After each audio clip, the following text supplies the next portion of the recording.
നാമത്തിന് മഹത്വമുണ്ടാകട്ടെ. അനുഗ്രഹീതമായിരിക്കുന്ന ആരാധനയ്ക്കായി കർത്താവിനെ നന്ദിയോട് ഞാൻ സ്തോത്രം ചെയ്യുന്നു. ബഹുമാന്യ ദേവദാസനും ഫാമിലി, സന്നിഹിതരായിരിക്കുന്ന എല്ലാ വാത്സല്യ ദൈവമക്കൾ, പ്രിയ കുഞ്ഞുങ്ങൾ, നിങ്ങൾക്കെല്ലാവർക്കും കാൽവറിയുടെ രണാങ്കണത്തിൽ ശത്രുവിനെ തോൽപ്പിച്ച് വിജയശ്രീലാലിതനായിരിക്കുന്ന ധന്യനായിരിക്കുന്ന യേശു ക്രിസ്തുവിന്റെ വലിയൊരു നാമത്തിൽ നിങ്ങളെ ഞാൻ ക്രിസ്തീയ അഭിവാദനം ചെയ്യുന്നു. നമുക്ക് ഈ ലോകത്തിൽ ധാരാളം അവസരങ്ങൾ ദൈവം ഒരുക്കി തന്നിട്ടുണ്ട്.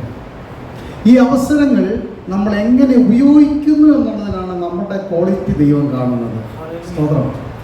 24 മണിക്കൂർ നമുക്കുള്ളതുപോലെ തന്നെ മറ്റുള്ളവർക്കുമുണ്ട്, അതുപോലെ തന്നെ നമുക്കുമുണ്ട്. ചിലർ പറയും സമയം ഒട്ടും തികയുന്നില്ലാത്തത് നമ്മളത് ഉപയോഗിക്കുന്നതിൻ്റെ പരിജ്ഞാനം കൊണ്ടായിരിക്കാം തികയുകയൊക്കെ ചെയ്യുന്നത്. ഞാൻ പറഞ്ഞതിന് താല്പര്യം എന്ന് ചോദിച്ചാൽ, ദൈവം നിരിക്കുന്ന സമയത്ത് ആരാധിക്കുവാൻ നമ്മൾ എടുക്കുന്ന സമയങ്ങൾ ഏറ്റവും വിലപ്പെട്ടതാണ്. അത് സ്വർഗത്തിൽ രേഖപ്പെടുത്തുന്നതാണ്. ദൈവം നമ്മളെ അനുഗ്രഹിക്കുന്നതും മാനിക്കുന്നതുമായ കാര്യമാണ്. Price the Lord.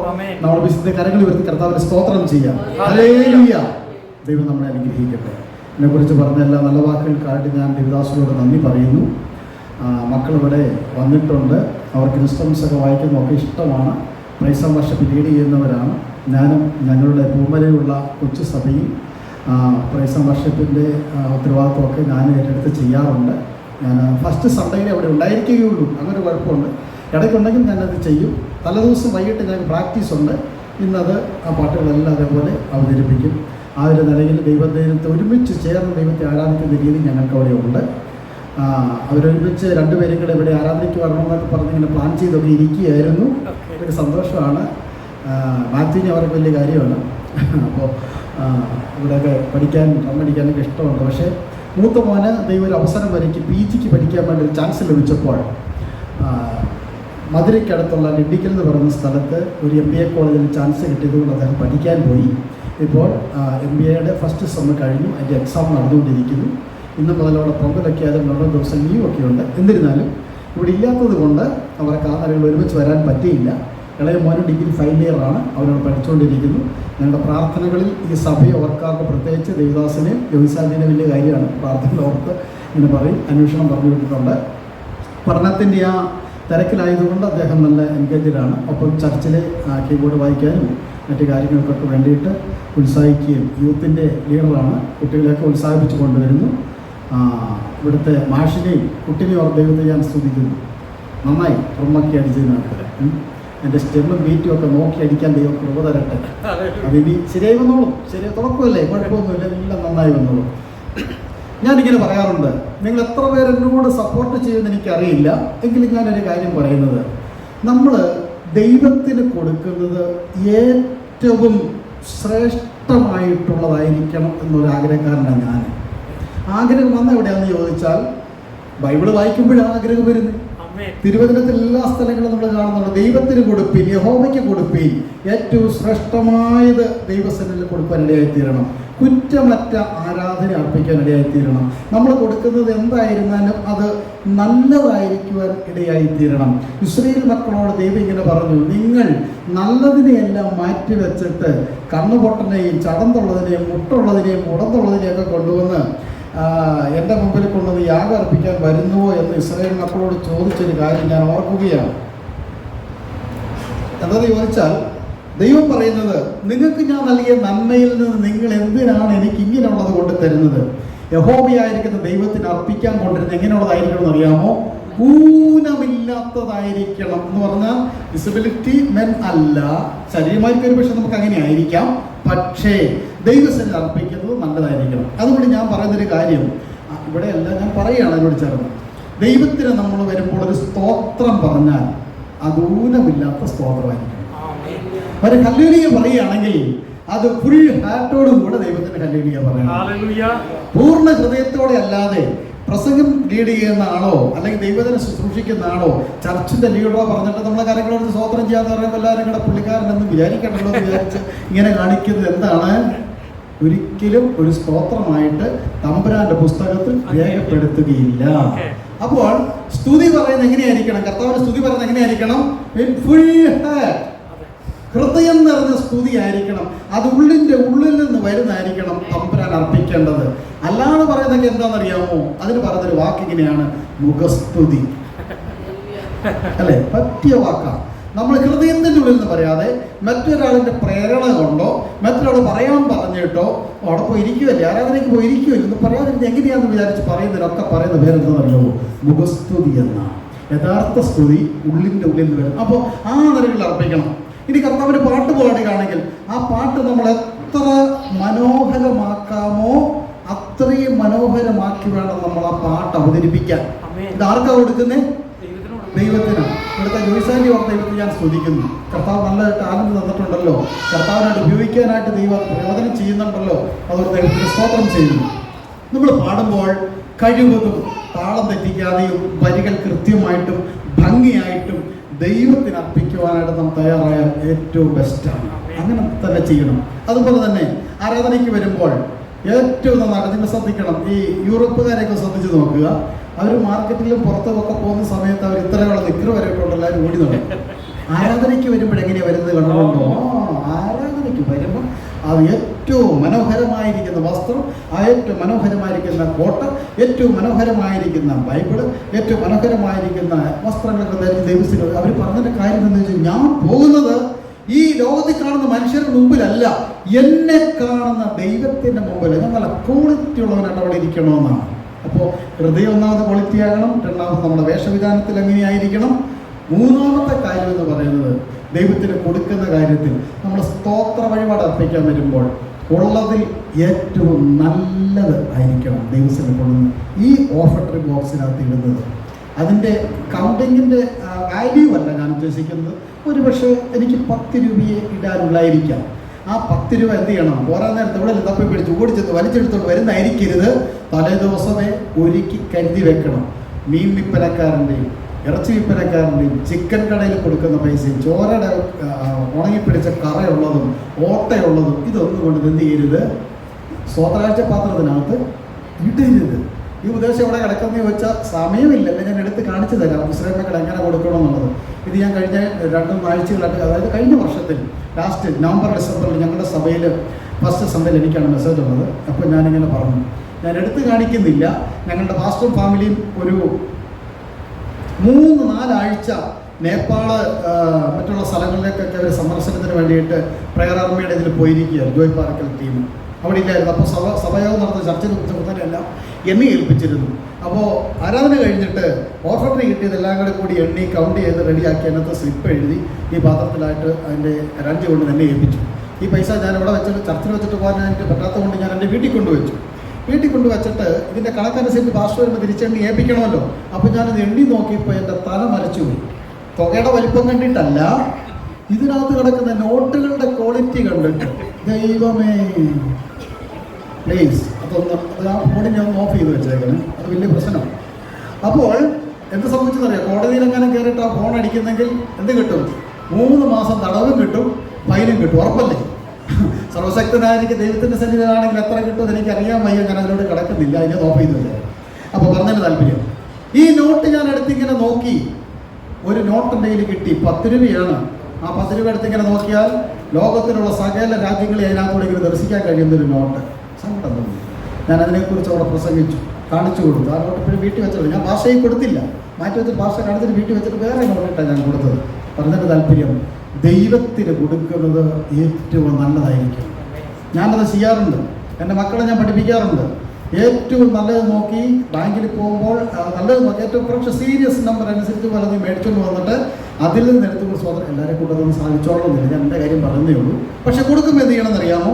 വൃത്തിയുള്ളതും ഈ ചെതുമ്പലില്ലാത്തതും ഇറച്ചിക്കറിയില്ലാത്തതും അത് നോക്കി മാറ്റി അത് വെച്ചിട്ട് ദിവസത്തിൽ കൊടുത്ത് ഭർത്താവിനെന്നുള്ള നിലയിൽ അത് അർപ്പിച്ചാൽ അനുഗ്രഹം വേറെയാണ്.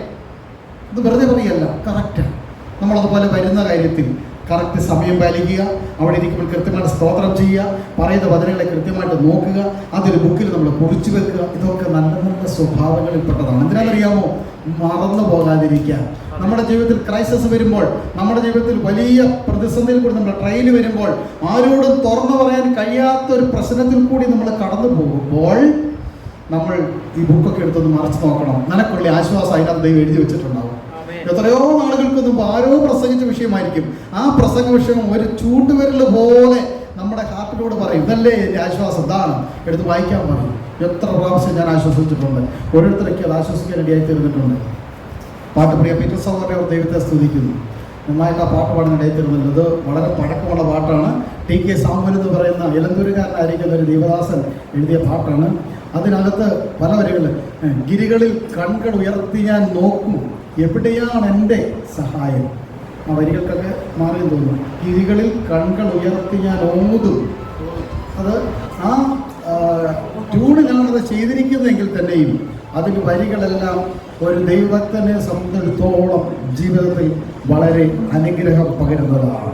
ദൈവത്തിൻ്റെ വചനവുമായിട്ട് നമുക്ക് ഏറ്റവും അടുത്ത് ആത്മീയ ജീവിതത്തെ സമ്പുഷ്ടിപ്പെടുത്തി നമുക്ക് ജീവിക്കുവാൻ കഴിയുന്ന വരികളാണ്. ദൈവം സഹായിക്കട്ടെ. കഴിവതും മൂത്തടം പാസ്റ്ററോട് എനിക്ക് ഒരു അഭ്യർത്ഥന പറയാനായിട്ടുണ്ട്. നിങ്ങളുടെ പരസ്യയോഗത്തെ ദൈവം അനുഗ്രഹിക്കട്ടെ. എന്നോട് പറഞ്ഞപ്പോൾ ഞങ്ങൾ പ്രാർത്ഥനയിൽ ഓർക്കുന്നുണ്ട്, നടക്കട്ടെ. ഈ പരസ്യയോഗങ്ങളിലൊക്കെ പാട്ട്, അധികം പാട്ടൊന്നും വേണ്ട, 2 പാട്ടേ പാടുന്നുണ്ടെങ്കിലും ഇങ്ങനെ ഒരു പാട്ടേ ഉള്ളെങ്കിൽ ഇങ്ങനെയുള്ള പാട്ടുകൾ പരസ്യയോഗത്തിന് വേണ്ടി മാത്രം ക്രമീകരിച്ചിട്ടുള്ള പൊതുജനങ്ങൾക്ക് അറിയാവുന്ന ട്യൂണുള്ള നാടകഗാനങ്ങൾ, അതിൻ്റെ ട്യൂണിലുള്ള പല പാട്ടുകളുണ്ട്. നമുക്ക് മാറി നോക്കൂ, അവിടെയാണ് വെറുതെ പോകുന്നതിന് വണ്ടി അവിടെ നിർത്തി ഇറങ്ങി വരുന്നതാണ് അവിടെ പാട്ട് പാടുന്നത്. ഇപ്പം അങ്ങനത്തെ പ്രോഗ്രാം ഇല്ല. നാടകങ്ങളൊക്കെ ഇപ്പം അന്യം നിന്ന് പോയി. അതുകൊണ്ട് ഈ ട്യൂണ് കേട്ടിട്ട് വന്ന് നോക്കും. ഞങ്ങൾക്ക് ഈ കഴിഞ്ഞ ഡിസംബർ മാസത്തിൽ എവരിഹോം ക്രൂസേൻ്റെ നേതൃത്വത്തിൽ മൂവാറ്റുപുഴ പട്ടണത്തിൽ സുവിശേഷീകരണം നടക്കുകയായിരുന്നു. ഞങ്ങൾക്ക് കരോൾ പ്രോഗ്രാം ഉണ്ട്. വീട് വീടാന്തരം പോയി പാടുന്ന പരിപാടിയല്ല.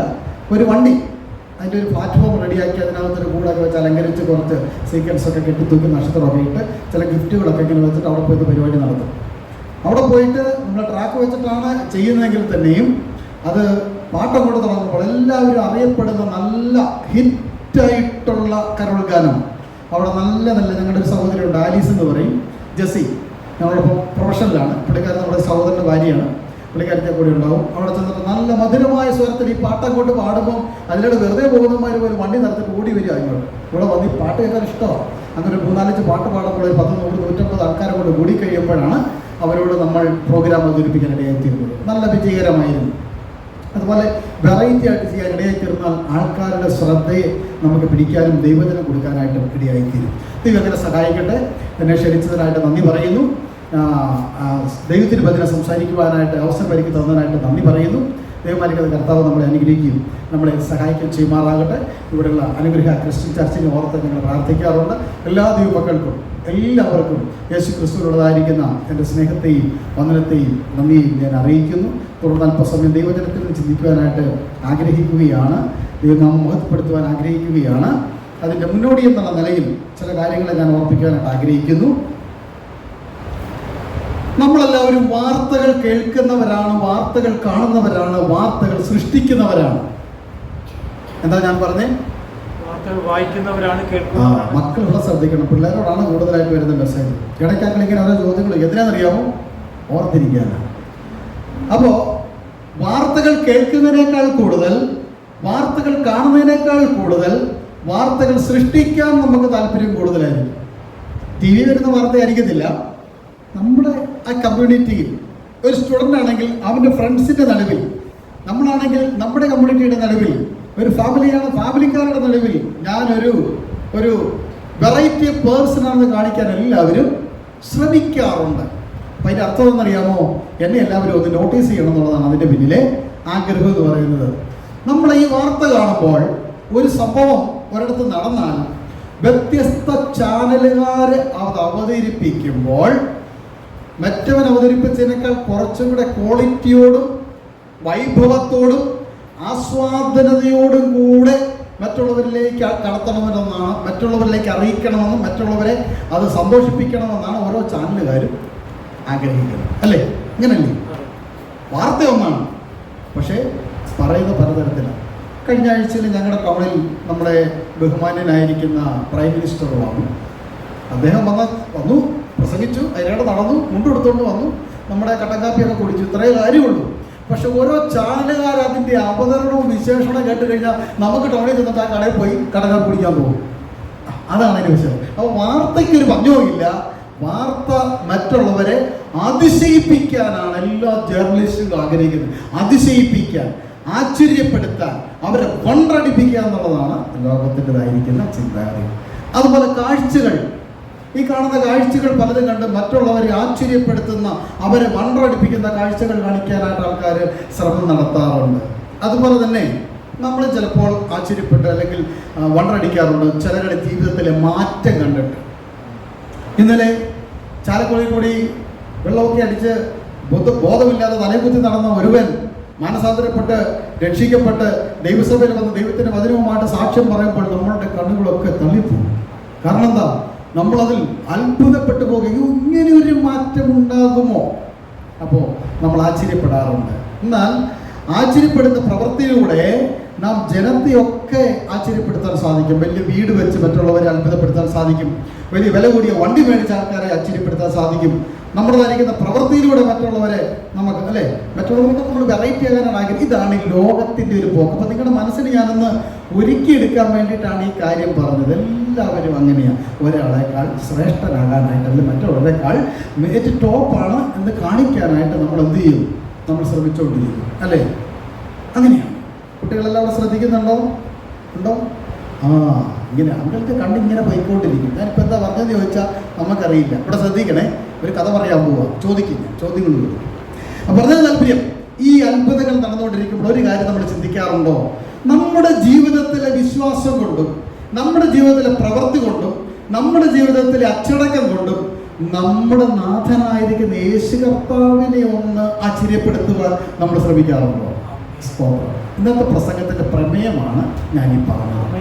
നമ്മുടെ എല്ലാ ആറ്റിറ്റ്യൂഡ് കൊണ്ടും നമ്മുടെ എല്ലാ ആക്ഷൻസ് കൊണ്ടും നമ്മുടെ എല്ലാവിധമായിരിക്കുന്ന പ്രവൃത്തി കൊണ്ടും നമ്മുടെ രക്ഷകനായിരിക്കുന്ന കർത്താവിനെ ഒന്ന് ആശ്ചര്യപ്പെടുത്താൻ കഴിഞ്ഞാൽ നമ്മുടെ വിശ്വാസ ജീവിതം ധന്യമായി പ്രൈസ് ദി ലോർഡ്.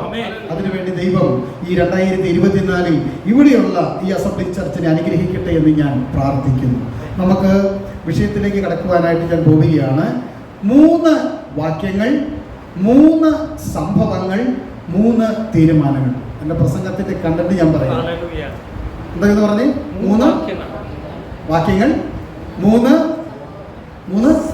സംഭവങ്ങൾ, 3 തീരുമാനങ്ങൾ. തീരുമാനമില്ലാതെ അതിന് വെറുതെ കേട്ടിട്ട് പോയിട്ട് കാര്യമൊന്നുമില്ലല്ലോ. അത് 3 വേണം. ഇത്രയും കാര്യം പറയുമ്പോൾ എൻ്റെ സമയം അവസാനിക്കും, എൻ്റെ മെസ്സേജും അവിടെ തീരാൻ പോകും. 3 വാക്യങ്ങൾ ഞാൻ പറയുകയാണ്. അത് കുറിച്ച് വെച്ചോ, എന്നിട്ട് ഓരോന്നായിട്ട് വായിച്ചാൽ മതി.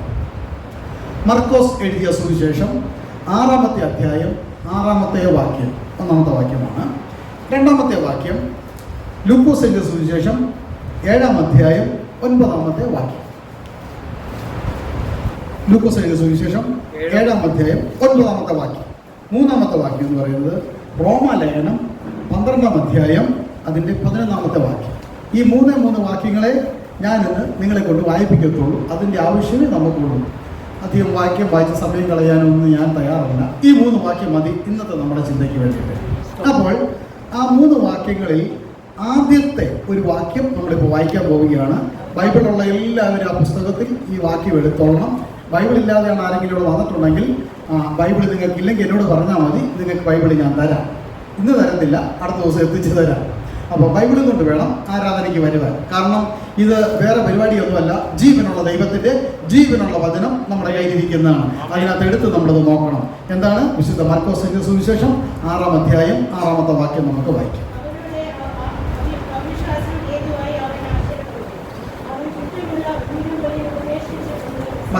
മതി ഒറ്റ വാക്യം നമുക്ക് മതി. ആ വാക്യം ഒരു പ്രാവശ്യം കൂടെ നമുക്കൊന്ന് വായിക്കാം. അവരുടെ അവിശ്വാസം ഹേതുവായി അവൻ ആശ്ചര്യപ്പെട്ടു. മതി. അവരുടെ അവിശ്വാസം ഹേതുവായി അവൻ ആശ്ചര്യപ്പെട്ടു. സ്തോത്രം. ആരാണ് ഈ അവൻ? അവൻ എന്ന് വിളിക്കാൻ പാടില്ല. എൻ്റെ ഭാഷയിൽ പറഞ്ഞാൽ അവിടുന്ന് എന്നാണ് എൻ്റെ ഭാഷയിലൊക്കെ അതിനെ ഉപയോഗിക്കുന്നത്. വാഴ്ത്തപ്പെട്ടവനായിരിക്കുന്ന യേശു കർത്താവ്, അഖിലാണ്ടത്തെ നിർമ്മിച്ചവൻ, സകല സൃഷ്ടിയുടെ ഉടയവനായിരിക്കുവൻ, സകല ഹൃദയത്തെ ഒരുപോലെ മനഞ്ഞവൻ, ഹൃദയത്തിന്റെ ഉൾപ്പുകളെ നിലവിളെ ശോധന ചെയ്യുന്നവൻ, അന്തരീന്ദ്രിയങ്ങളെ പരിശോധിക്കുന്നവൻ, ഹൃദയത്തിന്റെ അവസ്ഥകളെ മനസ്സിലാക്കുന്നവൻ. പാപിനിയായിരിക്കുന്ന സ്ത്രീയെ പിടിച്ചുകൊണ്ട് വന്നപ്പോൾ അവളെ എറിയാനാണ് ചുറ്റും വട്ടത്തിൽ കല്ല് ഉയർത്തി പിടിച്ചുകൊണ്ട് നിൽക്കുന്ന ഓരോരുത്തരുടെ കയ്യിലിരിക്കുന്ന കല്ലിന്റെ ഭാഷയും അവന്റെ ഹൃദയത്തിന്റെ അവസ്ഥയും അവന്റെ ഭാഷയും മനസ്സിലാക്കിയിട്ട് നിങ്ങളിൽ പാപമില്ലാത്തവൻ ഇവളെ കല്ലാതി എറിയട്ടെ എന്ന് പറഞ്ഞ ആ യേശു കർത്താവ് ഇവിടെ നിന്നുകൊണ്ട് ഇങ്ങനെ പറയുക, കർത്താവ് വണ്ടറടിച്ചുപോയി എന്നാണ് എഴുതിയിരിക്കുന്നത്. അവരെന്ത് ചെയ്തു? ആശ്ചര്യപ്പെട്ടു. ഇതൊരു പോസിറ്റീവ് തിങ്സിൽ എഴുതിയിട്ടുള്ള കാര്യമല്ല, ഇതൊരു നെഗറ്റീവാണ്. എന്ന് വെച്ചാൽ ഈ കർത്താവിടെ ആശ്ചര്യപ്പെടുവാനായിട്ടൊരു കാരണമുണ്ട്. ആ കാരണം ഞാൻ പറഞ്ഞു വിടട്ടെ. അതിന് മുകളിലും താഴെയുള്ള വാക്യങ്ങൾ അത് പറയുന്നുണ്ട്. യേശു കർത്താവ് ഒരു ദിവസം ശുശ്രൂഷയ്ക്ക് വേണ്ടി തൻ്റെ പിതൃ നഗരമായിരിക്കുന്ന ജെറുസലേമിലേക്ക് തിരിച്ചു വന്നു. അവിടെയാണ് തൻ്റെ മാതാവും തൻ്റെ പിതാക്കന്മാരായിരിക്കുന്ന ആൾക്കാരൊക്കെ പാർത്തതായിരിക്കുന്ന ദേശം. അവിടേക്ക് തിരിച്ചു വന്നതിന് ശേഷം യേശു കർത്താവ് പല വീടുകളും സന്ദർശിച്ചു, പലരോടും പല പല കാര്യങ്ങൾ ഉപദേശിച്ചു, രോഗികളെ സൗഖ്യമാക്കി, അത്ഭുത പ്രവർത്തികൾ, അടയാള പ്രവർത്തികളൊക്കെ ചെയ്ത് ഇങ്ങനെ യേശു കർത്താവ് ക്രൂസൈഡുകൾ നടത്തി വരവേ തൻ്റെ പിതൃഭവനത്തിൽ വന്ന് തൻ്റെ സഹോദരന്മാരോടും സഹോദരിമാരോടും ചാർച്ചക്കാരോടും ചേർന്ന് അവിടെ അല്പസമയം ചെലവഴിക്കുകയാണ്. യേശുവിന്റെ ശിഷ്യന്മാരും കൂടെയുണ്ട്. ഇവരൊക്കെ ചേർന്ന് നിൽക്കുമ്പോഴും യേശു കർത്താവിനെ സ്വർഗത്തിൽ നിന്ന് പിതാവാൻ ദൈവം അയച്ചതാണെന്നും അത് നിമിത്തമാണ് ഈ അത്ഭുത പ്രവർത്തികളൊക്കെ കർത്താവിന് ചെയ്യാൻ കഴിയുന്നുള്ള കാര്യം സ്പഷ്ടമാക്കി കർത്താവ് ഇങ്ങനെ പറഞ്ഞു: കാലം തികഞ്ഞു, ദൈവരാജ്യം സമീപിച്ചിരിക്കയാൽ മാനസാന്തരപ്പെട്ട് സുവിശേഷത്തിൽ വിശ്വസിപ്പീൻ. ഒരു മനുഷ്യന്റെ ജീവിതത്തെ മാറ്റിമറിക്കാൻ കഴിയുന്ന ഒരു ഇസമുണ്ടെങ്കിൽ ആ ഇസത്തിന്റെ പേരാണ് ഇവാഞ്ചലിസം. ഒരു കുടുംബത്തെ രക്ഷപ്പെടുത്താൻ കഴിയുന്നതായിരിക്കുന്ന ഒരു ഇസമുണ്ടെങ്കിൽ അതിന്റെ പേരാണ് ഇവാഞ്ചലിസം അല്ലെങ്കിൽ സുവിശേഷം.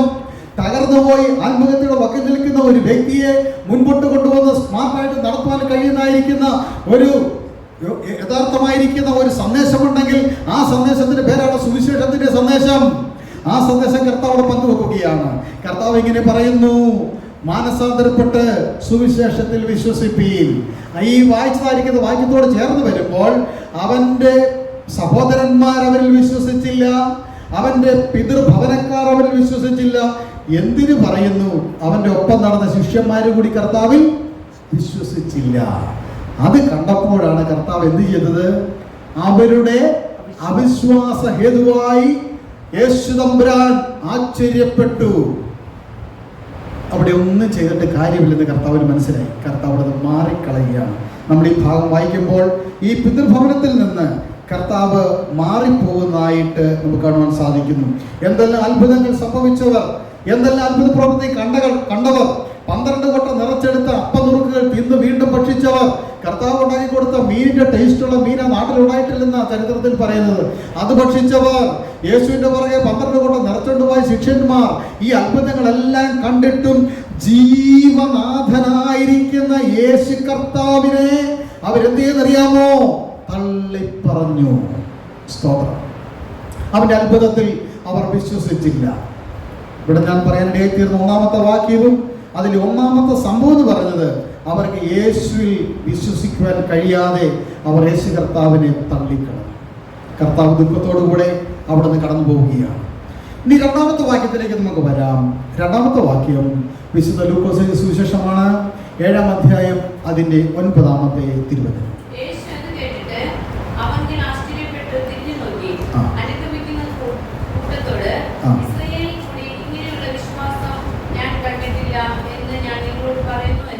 മതി.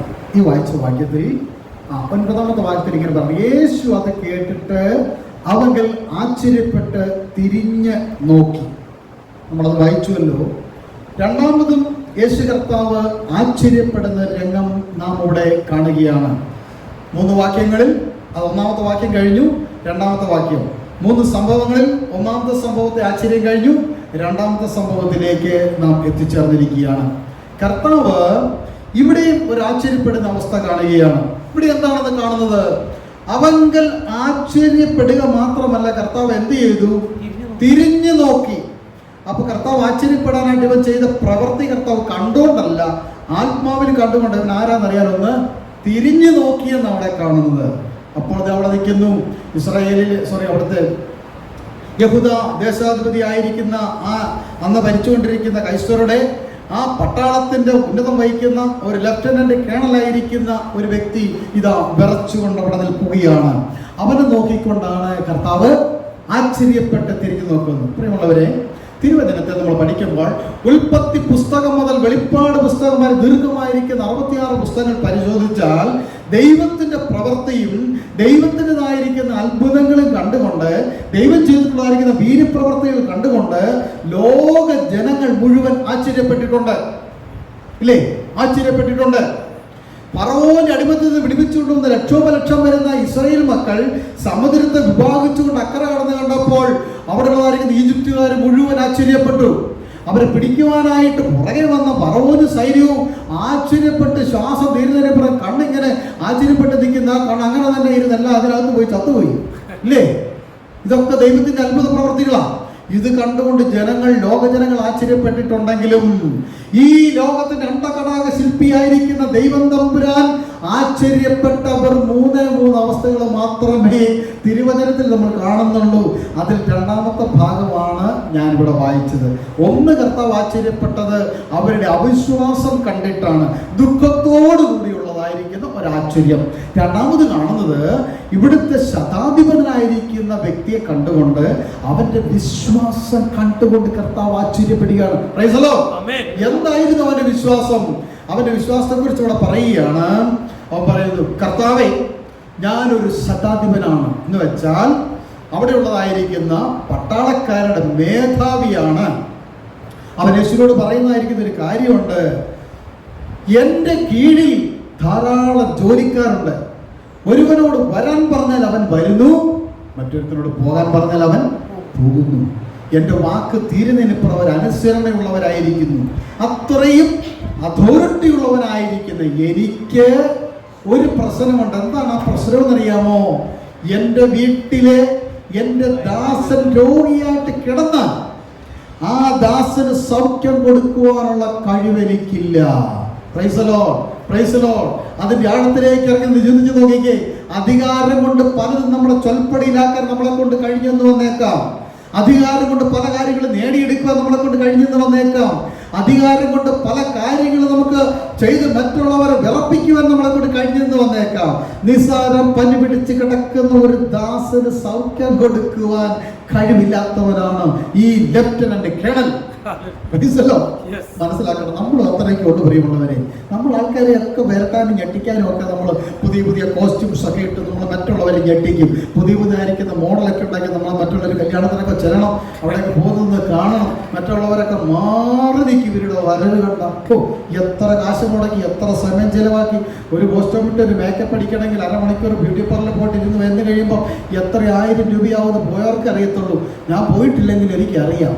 കാരണം ഞാനിവിടെ ചാലക്കുടി താമസിക്കുന്ന ആ ചർച്ചിൻ്റെ ഫ്രണ്ടിൽ ഒരു വലിയ ടൂറിസ്റ്റ് ഹോമാണ്. ഈ ആതിരപ്പള്ളി ഇവിടെ എല്ലാം ഷൂട്ടിങ്ങിന് വരുന്ന സകലമായ ആൾക്കാരവിടെ താമസിച്ചിട്ട് രാവിലെ 6 മണിക്ക് തണുപ്പത്ത് പെപ്പർനോത്തിനെ അവിടെ ഇറക്കി നടത്തി 2-3 കിടന്ന് കഷ്ടപ്പെടുന്നത് ഞാൻ നോക്കിയിരുന്ന് കണ്ടത്. ഇതെല്ലാം തേച്ച് പിടിപ്പിക്കുക അവിടെ ആതിരപ്പള്ളി ഷൂട്ടിങ്ങിന് കൊണ്ടുപോകാനാണ്. അപ്പോൾ ഇതെല്ലാം കഴിഞ്ഞിട്ട് അമ്മമാരെല്ലാം പോയപ്പോൾ ഞാൻ ഈ ചേച്ചിയോട് ചോദിച്ചു, എൻ്റെ പൊന്നു ചേച്ചി 6 മണി വരെ ഇരിക്കുന്നുള്ളൂ, വിശക്കലും തിന്നലും കുടിക്കലും ഒന്നുമില്ല. എൻ്റെ പൊന്നു ചേട്ടാ എന്ത് ചെയ്യാനാ? ഇതൊന്ന് കഴിഞ്ഞാൽ അത് ആ സീനൊന്ന് എടുത്തിട്ട് വേണം എനിക്കൊന്ന് വെള്ളം കുടിക്കാൻ. വെള്ളം കുടിച്ചതെല്ലാം ചാടിപ്പോവില്ലേ? ഉണ്ടോ?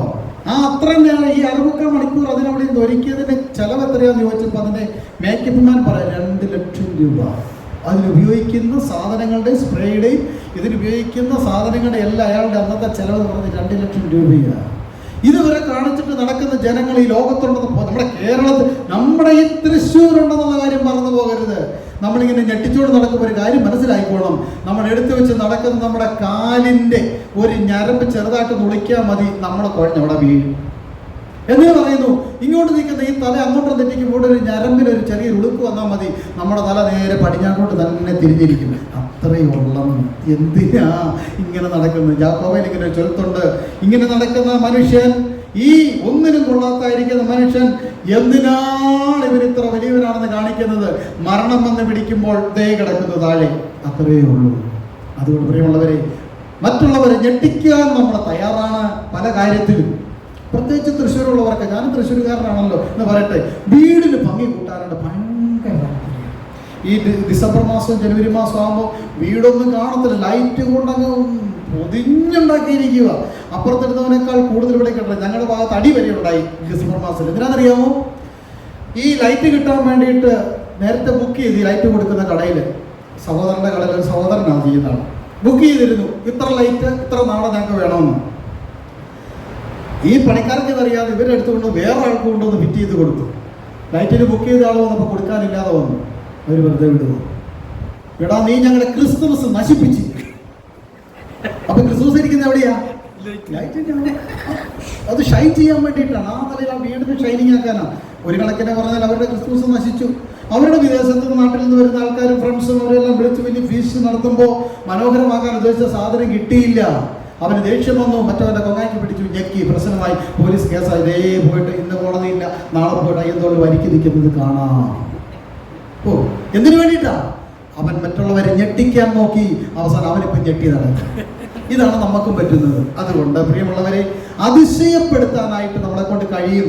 പക്ഷെ നമുക്കൊരു ചെറിയ ഒരു രോഗം വന്നാൽ അത് ഹീലാക്കാൻ നമ്മളെ കൊണ്ട് കഴിയത്തില്ല, തമ്പുരാനെ കൊണ്ട് കഴിയത്തുള്ളൂ. ഞാൻ വേഗം കടന്നു പോട്ടെ. ശതാധിപനുള്ളതായിരിക്കുന്ന 3 കാര്യം ഇവിടെ പറയുകയാണ്. വേഗം ഞാനങ്ങ് പറയാം. ഒന്ന്, ഈ ശതാധിപന് ആഴമായ വിശ്വാസം ക്രിസ്തുവിൽ ഉണ്ടായിരുന്നു. അവൻ ആരാന്നറിയാവോ? വിജാതീയനാ, യഹൂദനല്ല.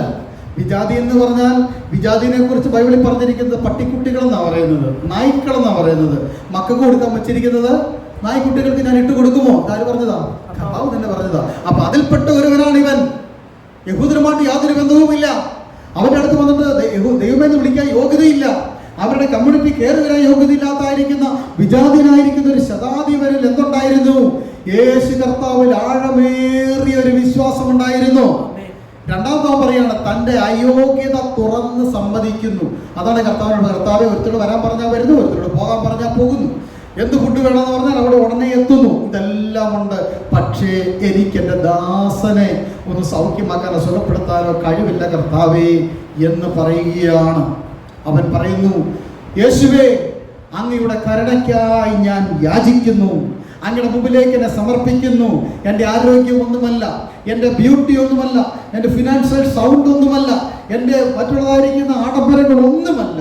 ഇതൊന്നുമല്ല, അങ്ങാണ് എൻ്റെ ദൈവം, അങ്ങാണ് എന്നെ തൊട്ടവൻ, അങ്ങാണ് എന്നെ നടത്തുന്നവൻ, അങ്ങയുടെ കരുണയ്ക്കായി ഞാനിതാ യാചിക്കുന്നു എന്ന് പറഞ്ഞുകൊണ്ടാ യേശുവിൻ്റെ പാദപീഠത്തിൽ വീണിട്ടവൻ പറയുകയാണ്, എൻ്റെ പുരയ്ക്കകത്തു വരാൻ ഞാൻ പോരാത്തവനാണേ. സമയമില്ല, വളണ്ട. കണ്ടോ, ആ പാട്ടിന്റെ അർത്ഥം അതാണ്.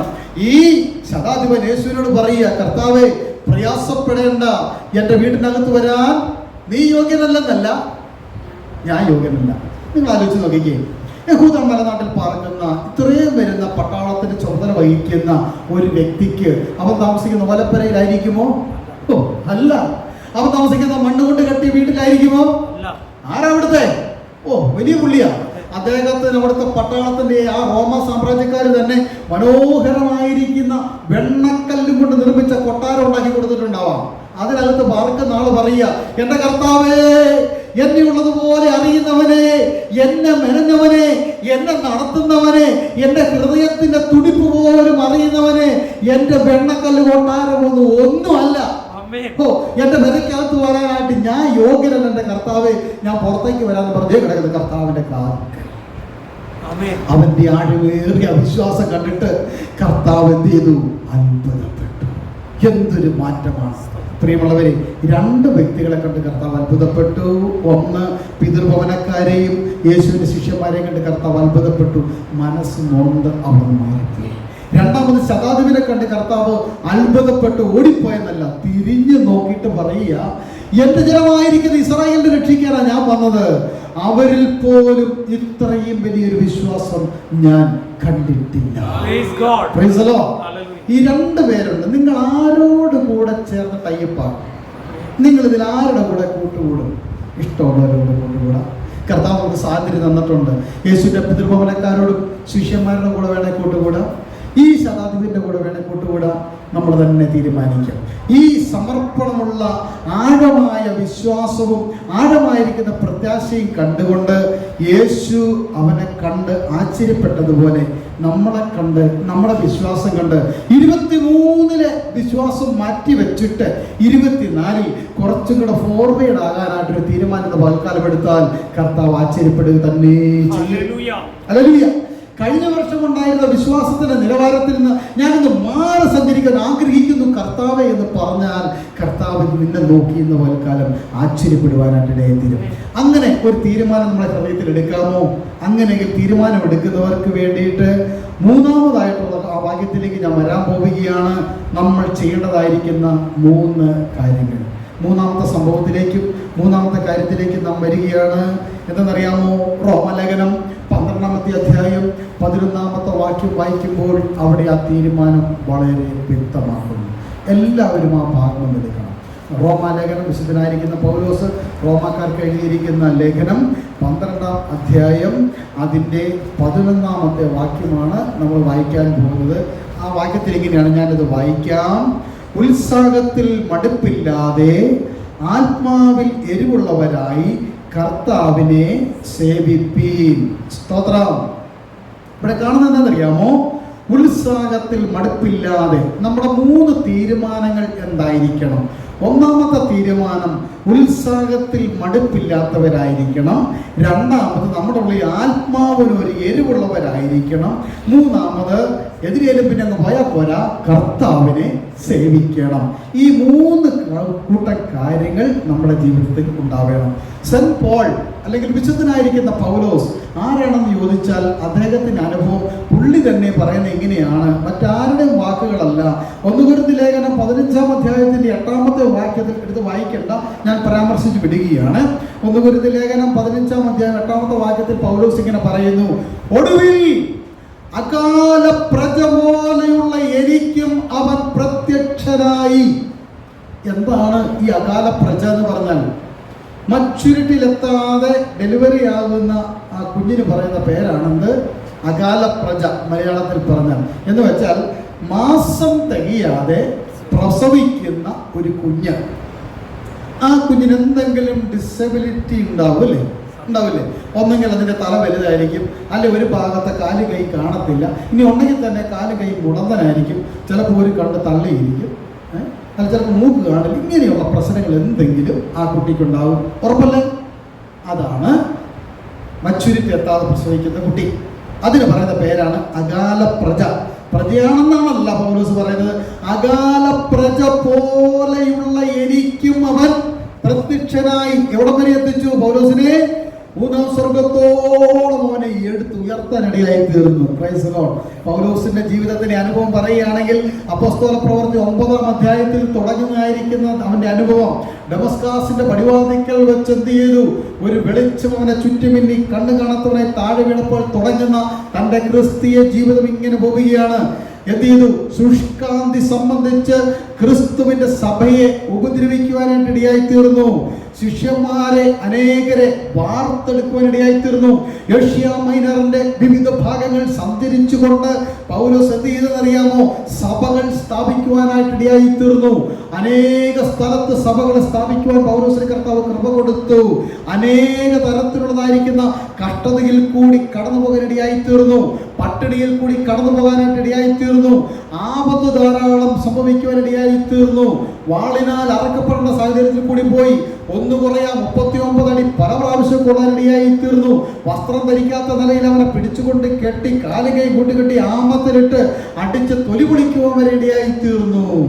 അനേക കഷ്ടത, പട്ടിണി, പൈത്യാഗ, ആപത്ത്, വാള ഇതൊക്കെ സഹിക്കുവാൻ ഇടയായി തീർന്നിട്ടും പൗലോസ് ഇതിനൊന്നും കഷ്ടം സഹിച്ചു എന്ന് പറഞ്ഞിട്ടില്ല. പ്രിയമുള്ളവരെ, ഇത് കഷ്ടമായി പോയി എന്ന് പൗലോസ് ഒരിടത്തും പറഞ്ഞിട്ടില്ല. പൗലോസ് പറഞ്ഞതെല്ലാം കർത്താവ് നിമിത്തം നൽകിയിരിക്കുന്ന എനിക്കത് പ്രിവിലേജുകളാണ്, എനിക്കുള്ള അവകാശങ്ങളാണ്, എനിക്ക് നൽകിയിരിക്കുന്ന യോഗ്യതകളാണ്.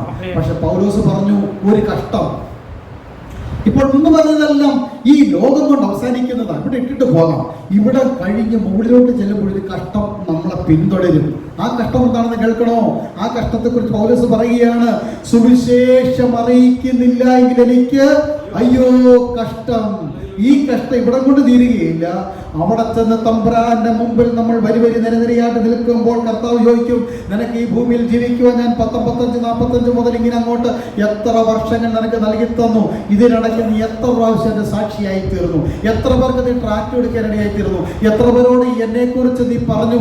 ഞാനെന്ന് നിന്റെ ജീവിതം കണ്ട് അത്ഭുതപ്പെടാനായിട്ട് നീ ഒരു ചാൻസ് തന്നോ? ഇത് കർത്താവ് ചോദിക്കുമ്പോൾ ഇല്ലെന്ന് പറയണം. അതാണ് വലിയ കഷ്ടം. നമുക്ക് വെച്ചിരിക്കുന്ന പ്രതിഫലങ്ങളൊക്കെ എന്ത് ചെയ്യും? നഷ്ടപ്പെട്ടു പോകും. ഞാൻ പറഞ്ഞതല്ല, തിരുവചനത്തിൽ എങ്ങനെ കാണും. അങ്ങനെയെങ്കിൽ പ്രിയമുള്ളവരെ, ഇവിടെ പറയുകയാണ്, എന്താണ് പറയുന്നത്? ഉത്സാഹത്തിൽ മടുപ്പില്ലാതെ ഈ കഷ്ടമൊക്കെ സഹിച്ചിട്ട് പൗലോസിന്റെ ഉത്സാഹം കെട്ടുപോയോ? അല്പം പോലുമില്ല. പൗലോസ് പറഞ്ഞത് എങ്ങനെയാണ്? ഞാൻ മുൻപിൽ നിന്ന ലക്ഷ്യത്തിലേക്ക് പിൻപിലുള്ളതിനെ മറന്ന് മുൻപിലുള്ളതായിരിക്കുന്ന പരമ വിളിയുടെ ലാക്കിലേക്ക് ഞാൻ ഓടുകയാണ്. ഈ കഷ്ടമൊന്നും എനിക്കൊരു കഷ്ടമോ അതൊന്നും അല്ല കഷ്ടം, സുവിശേഷത്തിന് വേണ്ടി ഓടുകയാണ്. ഈ പൗലോസിനെ ദൈവൻ ആത്മാവ് മൂന്നാം സ്വർഗത്തോളം എടുക്കപ്പെട്ടു. സുവിശേഷ നിമിത്തമുള്ള ആത്മഭാര നിമിത്തം താൻ ഓടുവാനായിട്ട് തുടങ്ങി. ജീവിതത്തിലെ എല്ലാ സാഹചര്യങ്ങളെയും കർത്താവിനെ ഏൽപ്പിച്ചു കൊടുക്കുവാനായിട്ട് ഇടയായി തീർന്നു. ഉത്സാഹത്തിൽ മടുപ്പില്ലാതെ അവന്റെ ആത്മാവിൽ എന്തുണ്ടായി? എരിവ്. ഇനിയും കർത്താവിന് വേണ്ടി ജീവിക്കണം, ഇനിയും കർത്താവിന് വേണ്ടി ആത്മാക്കളെ നേടണം, ഇനിയും കർത്താവിനെ പ്രസംഗിക്കണം, ഇനിയും സഭകൾ എനിക്ക് സ്ഥാപിക്കണം, ഇനിയും സ്വസ്ഥതയില്ലാത്ത ആത്മാക്കളെ കർത്താവിലേക്ക് കൊണ്ടുവന്നവന് സ്വാതന്ത്ര്യമുള്ളൊരു ജീവിതം നൽകി കൊടുക്കണം എന്നതായിരിക്കുന്ന ആത്മാവിന്റെ എരിവ് ആർക്കുണ്ടായി? പൗലോസിന് ഇങ്ങനെ നീർന്നു വരാനിടയായി തീർന്നു. പ്രിയമുള്ളവരെ, ഈ ദൂരത്തിരിക്കുന്നവരും എൻ്റെ മുമ്പിലിരിക്കുന്നവരുമായി എൻ്റെ ഈ വാക്കുകളെ കേട്ടുകൊണ്ടിരിക്കുന്ന പ്രിയമുള്ളവരോട് ഞാൻ ചോദിക്കട്ടെ, നമ്മൾ രക്ഷിക്കപ്പെട്ട സ്നാനപ്പെട്ട ദൈവത്തിലെ മുമ്പോട്ട് പോകുന്ന സാഹചര്യത്തിൽ ഈ ഒരു ആത്മാവിൻ്റെ എരിവ് നമ്മളിൽ ഉണ്ടാകുന്നുണ്ടോ? കഴിഞ്ഞ വർഷത്തത് പോയത് പോട്ടെ, നമ്മൾ അങ്ങോട്ട് തിരിഞ്ഞ് ചിന്തിക്കേണ്ട. നമുക്ക് കർത്താവ് വന്നിരിക്കുന്ന ഈ 2024 അറിയപ്പെടുന്ന ഈ പുതുവർഷത്തിൽ നിങ്ങളുടെ ഉള്ളിൽ ഒരു ഉത്സാഹത്തിൽ മടുപ്പില്ലാത്തൊരു ഉത്സാഹം കുതിച്ചു കയറി വരുവാനിടയെ തീരട്ടെ. ബിസിനസ്സുകാർ പറയും കഴിഞ്ഞ വർഷം നമ്മളെല്ലാം ഫ്ലോപ്പായി പോയി, ഈ വർഷം നമുക്ക് എന്ത് ചെയ്യണം? ജമ്പ് ചെയ്യണമെന്ന്. അവർ ബിസിനസ് വർദ്ധിപ്പിക്കാൻ ശ്രമിക്കുന്നത് പോലെ അല്ല. ആത്മാവിൻ്റെ ഒരു എരിവ് നമുക്ക് ലഭിക്കണമെന്ന ഉത്സാഹത്തിൽ മടുപ്പില്ലാത്തവരായിട്ട് കയറണം. ആത്മാവിൻ്റെ എരിവോടുകൂടെ കർത്താവിന്റെ വചനത്തിന് വേണ്ടി നിൽക്കുവാനായിട്ട് ഇടയായി തീരണം. അടുത്തത് പൗലോസ് ഇങ്ങനെ പറയുകയാണ്, ഇതൊക്കെ നിമിത്തവും ഞാൻ കർത്താവിനെ സേവിച്ചു. ഒരു ആയുർവേദ പദമാണ് സേവിക്കുക എന്ന് പറഞ്ഞാൽ. ഇതിന് പല അർത്ഥതലങ്ങളുമുണ്ട്. ആയുർവേദ ഡോക്ടറെ അടുത്ത് ചെന്ന് കഴിഞ്ഞാൽ അവർ തന്നിട്ട് പറയും 3 നേരം സേവിക്കാൻ പറഞ്ഞിങ്ങനെ തരും. സേവിക്കുക എന്ന് പറഞ്ഞാൽ അർത്ഥം കലക്കി കുടിക്കുക എന്നാണ്. എന്നാൽ ഒരു പട്ടാളക്കാരൻ ഞാൻ ഇന്ത്യ ഗവൺമെന്റിന്റെ ആർമിയെ സേവിച്ചു എന്ന് പറഞ്ഞാൽ പട്ടാളക്കാർ ഓരോന്നിനെ പിടിച്ച് കലക്കി കുടിച്ചെന്നാണ് അർത്ഥം. അല്ല കേട്ടോ, അതിന് അർത്ഥതലത്തിന് മാറ്റമുണ്ട്. സേവിക്കുക എന്ന് പറഞ്ഞാൽ മലയാള ഡിക്ഷണറി ഞാൻ നോക്കട്ടെ 100-ലധികം അർത്ഥങ്ങൾ അതിന് കൊടുത്തിട്ടുണ്ട്. അതിൽ പ്രധാനപ്പെട്ട ഇതൊക്കെയാണ്. ഒന്ന്, ഭക്ഷിക്കുക സേവയാണ്. രണ്ടാമത്തെ സേവ എന്ന് പറഞ്ഞാൽ അദ്ദേഹത്തിന് നമ്മൾ പൂർണ്ണമായിട്ട് അനുസരിച്ചുകൊണ്ട് കീഴ്പ്പെട്ടിരിക്കുക എന്ന് പറയുന്നൊരു സേവയുണ്ട്. മൂന്നാമത്തെ സേവയിലേക്ക് ഞാൻ പറയട്ടെ, ആരാധിക്കുക എന്ന് പറയുന്നത് ഒരു സേവയാണ്. ഞാനും എൻ്റെ കുടുംബമോ ഞങ്ങൾ യോശുവ പറയുന്നു യഹോവയെ സേവിക്കും, ദൈവത്തെ അനുസരിക്കും. സേവിക്കാന്ന് പറയുമ്പോൾ അവന്റെ വാക്കിന് വില കൊടുത്ത് അവരെന്ത് കൽപ്പിക്കുന്നോ അത് തന്നെ ചെയ്യും, അതിൻ്റെ അർത്ഥം. അപ്പോൾ യഹോവയെ സേവിക്കുക എന്ന് പറഞ്ഞാൽ, കർത്താവിനെ സേവിക്കുക എന്ന് പറഞ്ഞാൽ ഇവിടെ കാണുന്നു എരിവുള്ളവരായി കർത്താവിനെ സേവിക്കുക, കർത്താവിൻ്റെ വാക്കിനെ മാനിക്കുക. എൻ്റെ വാക്കുകൾ ഞാനിവിടെ നിർത്തുകയാണ്. പ്രിയമുള്ളവരെ, ഞാൻ നിങ്ങളോട് പറഞ്ഞു 3 വാക്യങ്ങൾ, 3 അനുഭവങ്ങൾ, സംഭവങ്ങൾ, 3 തീരുമാനങ്ങൾ. ഈ 3 തീരുമാനങ്ങൾ നമുക്കിന്ന് പാലക്കാട് എടുക്കാനായിട്ട് തീരുമാനം. എന്താണ് ആ തീരുമാനം? ഉത്സാഹത്തിൽ മടുപ്പില്ലാത്തവരാകാനായിട്ടൊരു തീരുമാനം എടുക്കാൻ പറ്റും. 2, ആത്മാവിൽ എരിവുള്ളവരാകാനായിട്ടൊരു തീരുമാനം എടുക്കാൻ കഴിയുമോ? 3, എന്താണ് മൂന്നാമത്തത്? കർത്താവിനെ സേവിക്കുവാനൊരു തീരുമാനം എടുക്കാനായിട്ട് സാധിക്കും. അങ്ങനെയെങ്കിൽ കർത്താവ് നമ്മളെ നോക്കി ആശ്ചര്യപ്പെടും. ഒന്നാമത്തെ ആശ്ചര്യമല്ല, ഒന്നാമത്തെ ആശ്ചര്യമാണ് മിക്കവാറും ഈ ഇരിപ്പ് കണ്ടിട്ട് എനിക്ക് തോന്നുന്നത്. കർത്താവ് ആശ്ചര്യപ്പെട്ട് ഇറങ്ങി പോകുമെന്ന് എനിക്ക് തോന്നുന്നു. കർത്താവ് ഇറങ്ങി പോകാൻ ഇടവരരുത്. കർത്താവ് ഈ ശതാധിപനെ കണ്ടുകൊണ്ട് ആശ്ചര്യപ്പെട്ടിട്ട് പറഞ്ഞു, ഇസ്രായേലിൽ കൂടി ഇങ്ങനെയൊരു വിശ്വാസം കണ്ടിട്ടില്ല എന്ന്. ആ ഒരു ആശ്ചര്യപ്പെടുവാനായിട്ട് നമ്മളെ ഏൽപ്പിച്ചു കൊടുത്തേ. കർത്താവേ, ഈ പുതുവർഷത്തിൽ കേൾപ്പിക്കപ്പെട്ട ഈ സന്ദേശത്തിന് മുമ്പിൽ എന്നെ സമർപ്പിക്കുന്നു. എൻ്റെ വിശ്വാസത്തോടു കൂടെ വീര്യം ചേർക്കുവാൻ ഞാൻ ആഗ്രഹിക്കുന്നു. എൻ്റെ ഈ വിശ്വാസത്തോടു കൂടെ ചേർന്ന് എൻ്റെ ആത്മാവിൽ ഞാൻ എരിവുള്ളവനാകാനായിട്ട് സമർപ്പിച്ചു തരുന്നു. ഈ വിശ്വാസത്തോട് ചേർന്ന് അങ്ങേ പൂർണ്ണമാണ് സേവിക്കുവാൻ ഞാനിത് ഏൽപ്പിച്ചു തരുന്നു. ആർക്ക് തീരുമാനം എടുക്കാനായിട്ട് സാധിക്കും? നമ്മുടെ തലകളെ വണക്കാം, കണ്ണുകളെ നമുക്ക് നടക്കാം, കർത്താവിനോട് നമുക്കൊന്ന് ഏറ്റു പറയാം, കർത്താവിനോടൊരു തീരുമാനത്തിലേക്ക് നമുക്ക് വരാം. നമുക്ക് ആശ്ചര്യപ്പെട്ടവരുടെ കണക്ക് കൂട്ടൽ, ഒന്നാമത്തെ വ്യക്തിയോട് കൂടെ നമുക്ക് കൂട്ടുകൂടണ്ട, രണ്ടാമത്തെ ശതാധിപതിയോട് നമുക്ക് കൂട്ടുകൂടാം. ശതാധിപതിയോട് കൂട്ടുകൂടി ആ പാട്ട് നമുക്ക് പാടാൻ കഴിഞ്ഞെന്ന് തോന്നേക്കാം. പാട്ടല്ല, അവൻ്റെ ജീവിതത്തിൻ്റെ അനുഭവം. പ്രിയമുള്ളവരെ, നമ്മുടെ അനുഭവമായിട്ട് ഏറ്റെടുക്കുവാൻ കഴിയുമോ എന്ന് കർത്താവ് നമ്മളോട് ചോദിക്കുകയാണ്. പ്രിയ മകനെ, മകളെ, ഞാൻ ഇന്ന് പകൽക്കാലം എൻ്റെ വചനത്തിൽ കൂടി നിന്നോട് സംസാരിക്കുന്നു. നിനക്ക് ആത്മാവിൽ എരിവുള്ളവനായി നിൽക്കാൻ സാധിക്കുന്നു. നിനക്ക് ഉത്സാഹത്തിൽ മടുപ്പില്ലാത്തവനായി മുന്നേറുവാനായിട്ട് സാധിക്കുന്നു. നിനക്ക് ലഭിക്കുന്ന സമയം എന്നെ ആത്മാർത്ഥമായിട്ട് സേവിക്കുവാനും സാക്ഷിക്കുവാനും നിനക്ക് സാധിക്കുന്നു. കർത്താവിൻ്റെ വാക്കുകളെയാണ് കേട്ടുകൊണ്ടിരിക്കുന്നത്. ഈ വാക്കുകൾക്ക് നാം അവിടെ ചെല്ലുമ്പോൾ മറുപടി പറയേണ്ടതായിട്ടുണ്ടെന്നുള്ളതായിരിക്കുന്ന ബോധ്യത്തോടു കൂടെ ഏറ്റെടുക്കാൻ പ്രാർത്ഥിക്കുക. സ്നേഹവാനായിരിക്കും ഞങ്ങളുടെ ദൈവമേ, സ്വർഗ്ഗീയ പിതാവേ, ഞങ്ങളെ കേൾപ്പിച്ചതായിരിക്കുന്ന നല്ല സന്ദേശത്തിനായിട്ട് സ്തോത്രം. ആ സത്യവാദത്തിനെ ഏറ്റെടുത്തുകൊണ്ട് ഇങ്ങനെ പറഞ്ഞു, കർത്താവേ, അങ്ങ് എൻ്റെ പുരയ്ക്കകത്ത് വരുവാൻ ഞാൻ യോഗ്യമില്ല. അതുകൊണ്ട് കർത്താവ് ഒരു വാക്ക് കൽപ്പിച്ചാൽ മതി. യേശുവേ, ഒരു വാക്ക് മതി, എൻ്റെ ജീവിതം മാറുന്നതാണ്. എന്നെ ഇതാ നിന്റെ കരങ്ങളിലേക്ക് തരുന്നു എന്ന് പറഞ്ഞുകൊണ്ട് ഞങ്ങളിതാ സമർപ്പിക്കും. ഈ പുതുവർഷത്തിൽ ഒരു മാസം ഞങ്ങളിവിടെ പോവുകയാണ്. പുതിയൊരു മാസം ഞങ്ങൾ ലഭിക്കുമ്പോൾ കർത്താവ് ഈ വാക്യത്തിൻ്റെ അടിസ്ഥാനത്തിൽ ജീവിപ്പാൻ ഈ സഭയെ, ഇവിടെ എൻ്റെ വാക്കുകളെ കേട്ടുകൊണ്ടിരിക്കുന്ന എല്ലാ ദൈവമക്കളെയും സമർപ്പിച്ച് പ്രാർത്ഥിക്കും. ഈ സന്ദേശം ഞങ്ങളുടെ ജീവിതത്തിൽ ശിക്ഷാപതിക്ക് കാരണമാകാതെ അവിടുത്തെ സന്നദ്ധിയിൽ ഏറ്റവും വലിയ മാന്യതയ്ക്കും പ്രതിഫലത്തിന് കാരണമാക്കി തീർക്കണമേ എന്ന് പ്രാർത്ഥിക്കുന്നു. യേശു കർത്താവിൻ വിലയേറിയ നാമത്തിൽ പ്രാർത്ഥിക്കുന്നു. കേൾക്കണമേ സ്വർഗ്ഗീയ പിതാവേ. സഭ നൽകുന്ന ദാസരോടും സഭയോടും നന്ദി അറിയിക്കുന്നു. Thank you very much.